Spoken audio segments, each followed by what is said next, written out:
Hey, it's Nat, coming up on the show. National Water Safety Day, the winner of this year's Junior Eurovision, and Baby Yoda's name is Grogu? But before we get started, why don't you go ahead and hit subscribe. It's the first day of summer, and for the first time ever, the Australian government has announced its National Water Safety Day, a day dedicated to reminding us how to stay safe this summer.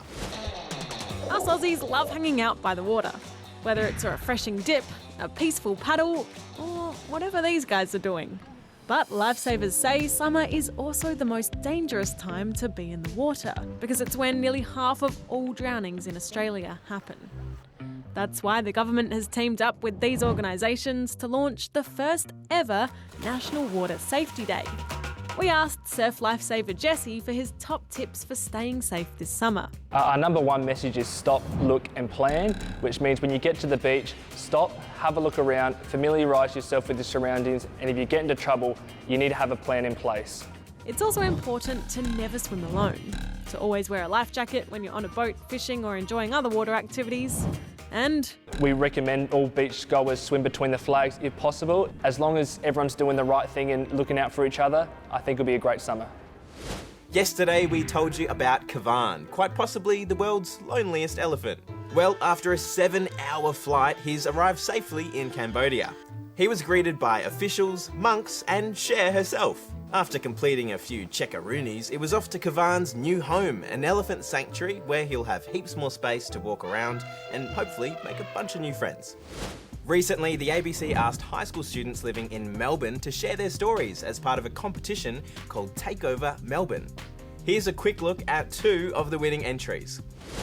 When I was 12, I came from Congo to Australia, ready to embrace its widely celebrated multiculturalism. But I didn't feel embraced back. I was teased at school because of the way I looked. At school, I started a group called Afro Fever that empowered young people through art and dance and helped us showcase our roots to other people. Last year, I gave a speech to an audience of 200 people. Everybody has Afro Fever in them. You are Afro Fever, we are all Afro Fever. My good friend Georgette took my words and turned it into a dance. It was an amazing night. I want a world built on understanding and acceptance, and we need to strive to make that happen. My dream is to one day represent Australia. Gymnastics really allows me to zone out and forget about all that we've been through. 11 years ago, we lost everything in the Black Saturday bushfires. I was only 4, and I remember my dad coming in the door and yelling, "Get out now." We frantically jumped in the car and raced right through the inferno. We barely made it out alive. We eventually moved back. We built a shed and that's become our home. For many years, everything was about rebuilding, so we couldn't afford gymnastics lessons. But that only made me more determined and grateful when we could.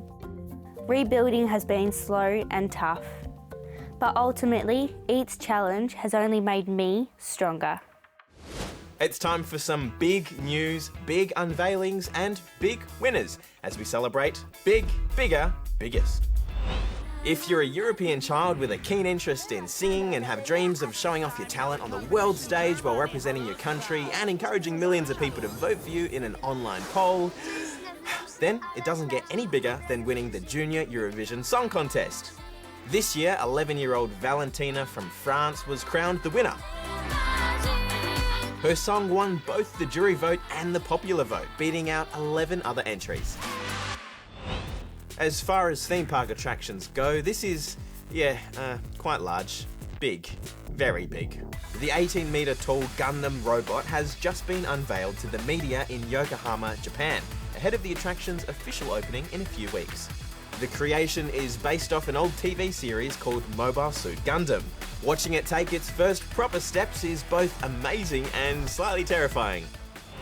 Finally, I'm calling this as the biggest moment of the week. People reacting to finding out Baby Yoda's real name in the latest episode of The Mandalorian. Grogu. Grogu. Not the child, not Baby Yoda, Grogu. While some people are still struggling to come to terms with the idea, Grogu is here to stay, in a big way. That's all the news we've got for you today. In the meantime, why don't you hit subscribe, because we'll be back again tomorrow.